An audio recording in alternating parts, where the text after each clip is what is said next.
Hi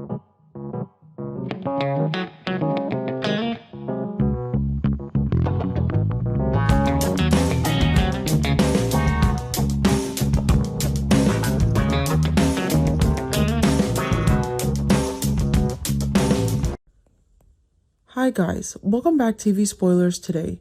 I will show you about Kane Ashby will deliver a devastating blow to Phyllis, a counterattack Kane will be unable to anticipate. Kane is deliberately targeting Phyllis's weak point to incriminate him. Kane exposes Phyllis's crimes. Kane Ashby, still enraged by Phyllis Summers' betrayal and drugging, will seek revenge by attacking Phyllis's greatest weakness, her relationship with her children. Kane will approach Daniel Romalotti with irrefutable evidence of the unethical and possibly illegal methods Phyllis used to take over Newman Enterprises. He hopes that Daniel's moral compass, though shaken by his mother many times in the past, will shock him and force him to confront Phyllis, possibly even reporting her to the authorities, causing serious legal trouble for Phyllis and permanently severing their mother-son relationship. Kane had once believed his anger could be controlled, that by choosing the right target and timing, he could make Phyllis pay for her betrayal and drug her as humiliation. But the longer it dragged on, the more Kane's rage transformed into a cold obsession, the kind that drives people away from seeking justice and towards victory. He didn't want Phyllis to just get back up after suffering once, didn't want her to lose a deal or a position in the company and then strike another stunt. Kane wanted to strike at Phyllis's great and most vulnerable point, the place she always used to protect herself from judgment, her role as a mother, her relationship with her children, and her belief that no matter how much the world hated her, Daniel would still be her last refuge. That's why Kane's plan didn't begin at the boardroom, didn't begin with legal documents, but began with a cruel truth. If Daniel turned his back, Phyllis would lose something she'd always prided herself on being untouchable. Kane gathered evidence like someone stockpiling ammunition before a battle with a terrifying calmness.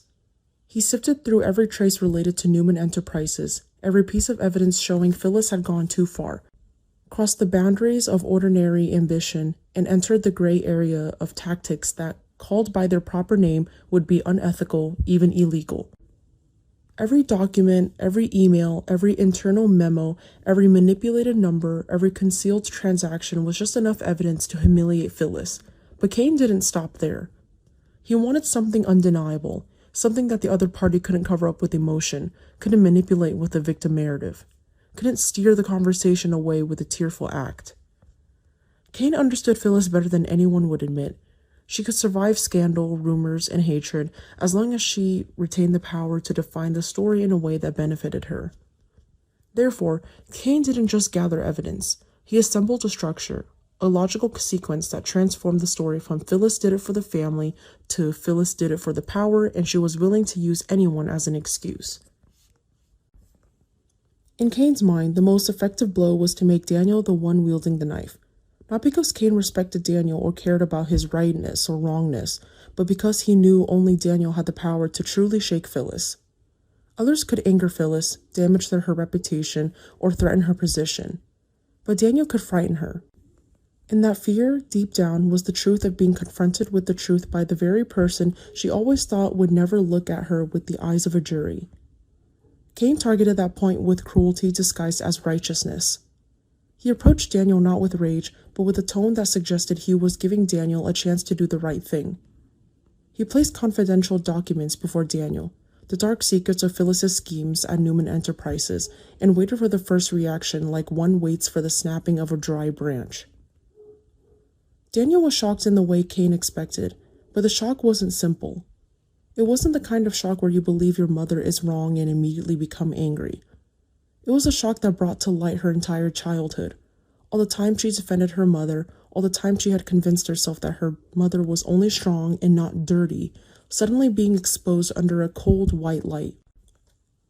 Daniel had witnessed Phyllis cross the line, witnessed her justifying her actions, witnessed her using love as a shield. And because he was so accustomed to it, Daniel was torn apart when this evidence carried a different weight.